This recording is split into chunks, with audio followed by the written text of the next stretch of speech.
Los sistemas de combustible actuales incluyen muchos componentes, tal como los tanques de combustible, líneas, mangueras, accesorios de unión, bombas de combustible, inyectores, bombas de inyección y filtros de combustible primarios y secundarios. Además, algunos de los motores actuales incluyen separadores de combustible y agua.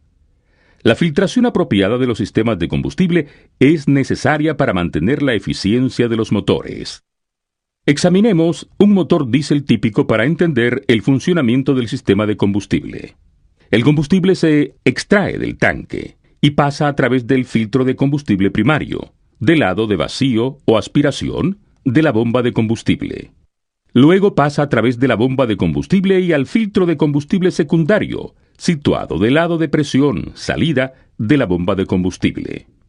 Después, el combustible circula hacia los inyectores de la culata de los cilindros. El excedente de combustible no es enviado a los inyectores ni consumido en los cilindros. Es recirculado hacia el tanque. Los filtros de combustible actúan en forma similar a los filtros de lubricante. Ambos extraen físicamente las partículas de una corriente de fluido. Cuando el filtro de combustible se obstruye, el operador del equipo puede notar una pérdida gradual de potencia.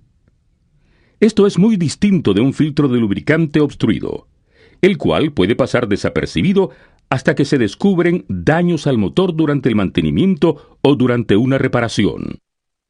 Debido al uso de crudos más pesados, los combustibles diésel no son refinados para alcanzar un alto grado de pureza, como es el caso de los aceites lubricantes.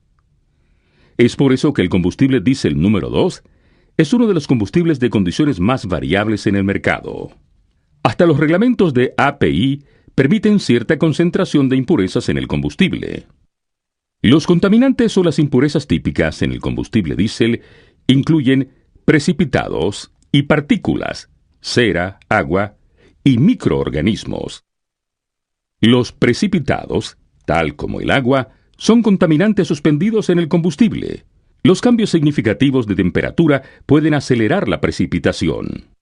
Las partículas o asfaltinas son contaminantes negros similares al alquitrán, derivados residuales del proceso de refinación. Ambos son materiales no combustibles que se forman cuando se oxida el combustible o cuando se combinan dos combustibles incompatibles.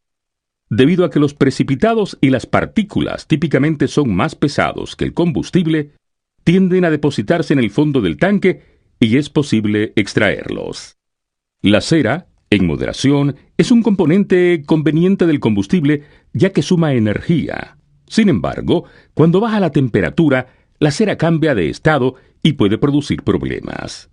La temperatura a la cual la cera comienza a formar cristales sólidos es el punto de turbidez del combustible.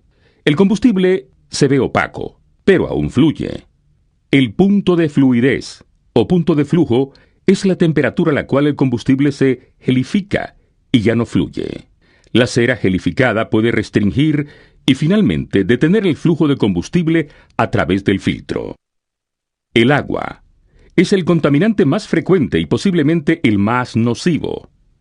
Destruye las propiedades lubricantes del combustible, lo cual puede averiar las bombas o las boquillas de los inyectores. El agua se encuentra en el sistema de combustible en dos formas: emulsionada y libre.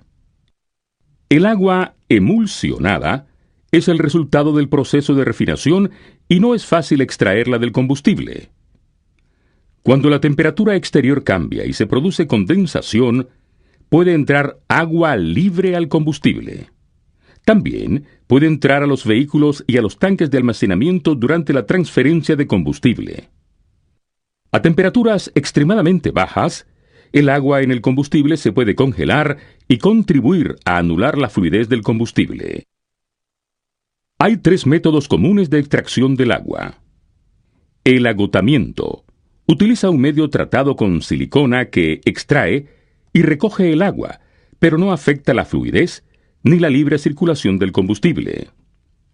La coalescencia es el asentamiento y la recolección de las gotas de agua por gravedad y circulación a baja velocidad. Y la absorción Utiliza un medio de filtración que absorbe agua y no afecta la fluidez ni la libre circulación del combustible. Los microorganismos son colonias de hongos y bacterias que viven en el agua y se alimentan de los hidrocarburos del combustible. Estas colonias de organismos se propagan en presencia de agua y pueden ser transferidas de un tanque de combustible a otro si no se utiliza un filtro apropiado de combustible. A medida que se acumulan los microorganismos, se propagan a través del sistema de combustible y pueden obstruir rápidamente el filtro. La única manera de eliminar el crecimiento bacteriano y micótico, una vez que se comienza a propagar en un sistema de combustible diésel, es tratar el sistema con un biocida. Baldwin fabrica una amplia variedad de filtros de combustible que contribuyen a conservar la eficiencia del motor. En la sección Tipos de filtros, ampliará sus conocimientos sobre el criterio de selección de filtros para las distintas aplicaciones.